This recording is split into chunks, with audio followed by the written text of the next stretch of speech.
Welcome to AFTV. I have a new fan camera with me as well. This is Luke. He tweeted me actually and said he wanted to get a fan cam in. I said, yeah, do you know what? This is what we're doing. We're bringing in new fans as much as we can. And this is what AFTV is about. So Luke, I'm going to apologize for bringing you on a game like today. Do you know what though? It was very eventful. It just didn't go our way. It feels like a loss. What was your thoughts on the game, bro? No, I'm with you on that. I think I thought I was going to feel a bit worse than I do. I don't know if it's because of what I blame for it. I mean, we know that we've come out of games before where I thought it just makes me think, bigger things about where we're at as a club. But actually, I don't know, it comes down to the same old thing as of late. Ultimately, the biggest thing I feel right now is I feel sorry for Mikel Arteta. Oh, really interesting. Do. Okay. I really do. I mean, go on, explain. Okay, so I'll quickly explain. I'm a very positive supporter for most of the time. All right. Same. So you're kind of. I'm a tie. So I'm not a tie positive, but I'm a positive supporter. I'm with Ty on some of the refereeing today, but no, I'm with you. I'm with you. I'm with you. Like I'm sort of annoyingly positive sometimes. But so I had every intention of coming on here and starting with the negatives and maybe talking about positives. Yeah. Although the game kind of panned out a little bit different to that. Another game we're dominating, and another individual error costing us. Absolutely. I don't know what must Arteta feel when those things happen, because I mean, in my opinion, he fielded a relatively good side. I think. Yes. It wasn't too different from your predicted lineup, maybe like Pepe.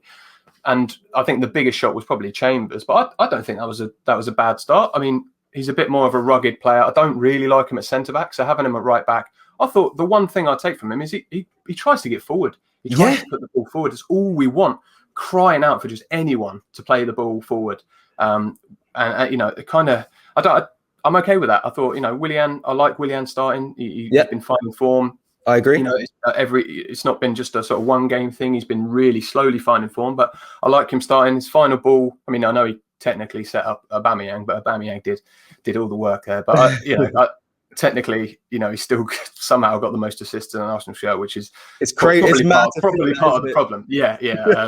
But no, I think I don't mind him starting. Partey, apart from maybe his defensive passing sometimes a bit off, he gave the ball away a few times. But mate, he put some balls through to Aubameyang that were just like pinpoint. He just effortless. The guy is next level, and I still don't think he's fully at 100%, but then he's still finding his way. He's playing with new players. Odegaard's come in, and and Ceballos and Odegaard potentially might not even be here in the summer. So it's an interesting midfield for Arsenal, especially when you consider probably the man that's going to take most of the rap today, which is Xhaka. And Xhaka, I think he's been deservedly brilliant. Or not? Do you think deservedly deserves in this game? In this game, 100%. I think.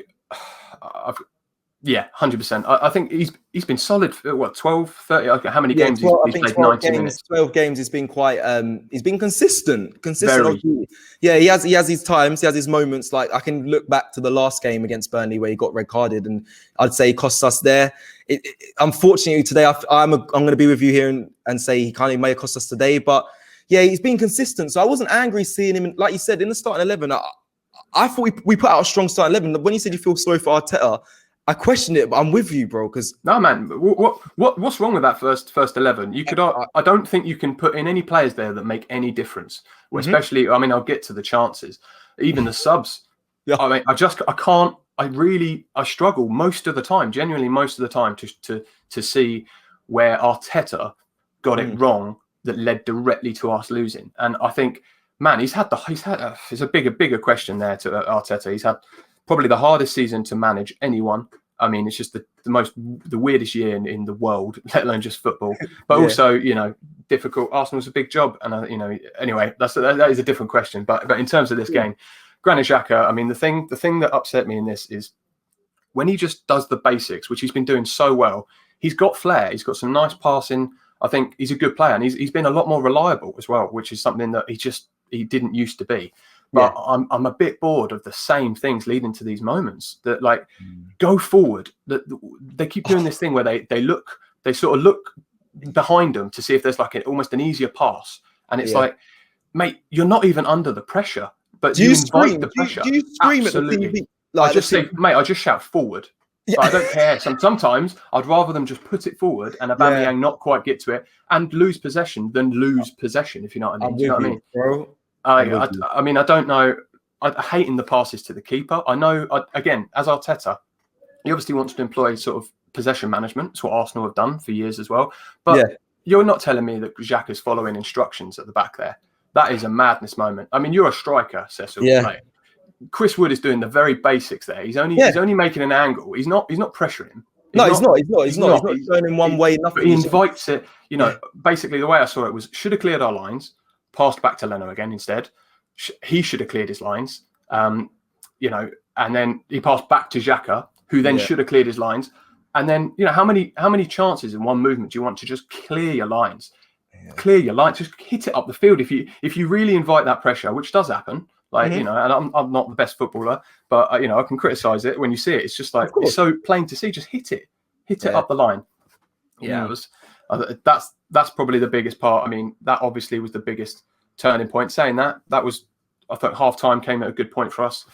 I'd love to have been in that dressing room. I'm so interested in that. I'd love for Amazon need an Arsenal documentary, mate. Yeah, Luke, I'm with you, bro. I think I'll be intrigued to see if he put the Xhaka under pressure for the mistake. I would be very intrigued to see if he riled up his team by going in on them, or if he just was calm and composed. Because the team talk was vital for us to really come out and probably get the win. And if I'm honest, yes, we had chances, but I didn't see us come out and look like we were going to go and win the game. If I'm honest, I think Burnley had a better team. I think you're right. I think you're right. Although I think he sent Ceballos out half time, which I think that actually kind of demonstrates that there probably was a talking to with Xhaka. But Arteta seems like quite a positive, tactical thinking guy anyway. You know, I don't think going in there and shouting personally would. I don't know if that's his style. It could be. You know, he obviously, he puts a lot of responsibility in Xhaka, and actually, he's been doing a good job. I don't know if I'm comfortable with Xhaka wearing captain armband. Not that he did, but he does. He has been playing in that sort of role, especially in the last sort of 12 games.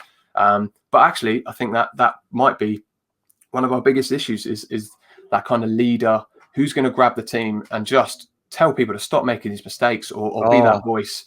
And we're there. Like, I can't wait for fans to get back in their stadium, as long as it's not negative. But I mean, at the same time, sometimes it's rightfully, you know. Yeah, sometimes it's just, isn't it?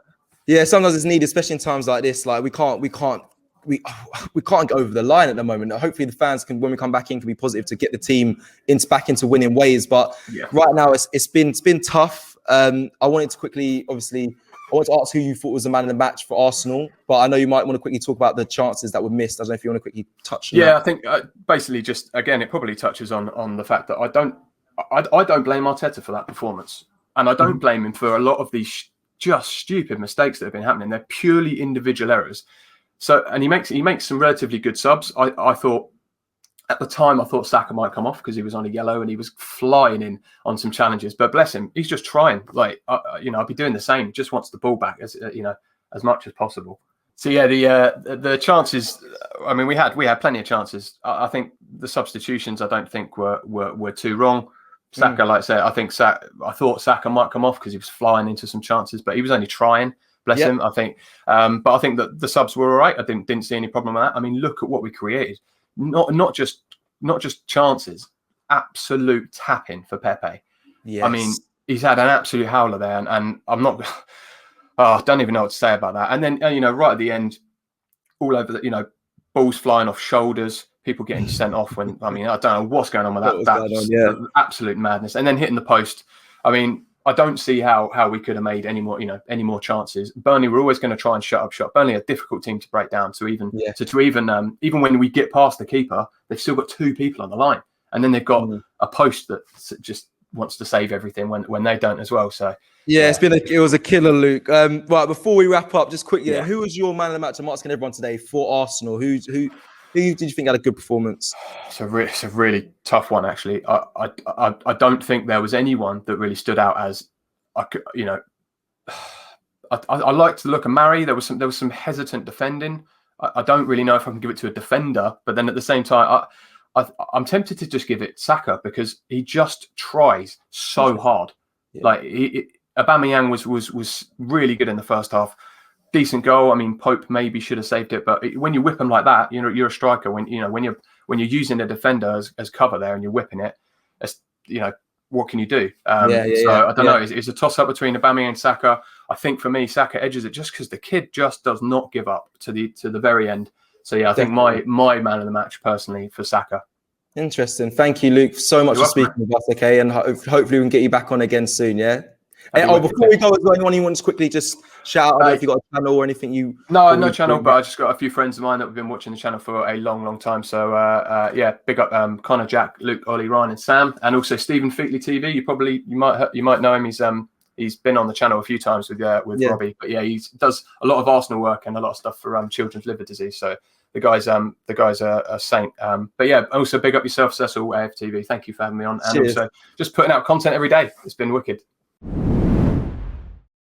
Today's show is sponsored by Profit Accumulator, the UK's #1 match betting service. So what is match betting? It's a method that's used by individuals to profit from free bets and incentives offered by bookmakers. By leveraging one bookie's offer against another bookie's offer, it's possible to ensure that the odds are in your favour. And when you sign up to Profit Accumulator, they will walk you through how to do match betting with their easy to follow video guides. Profit Accumulator have a friendly 7-day-a-week customer support team that will help you with any questions that you might have. So what are you waiting for? Click the link in the description and you can start your Profit Accumulator journey today and you won't regret it.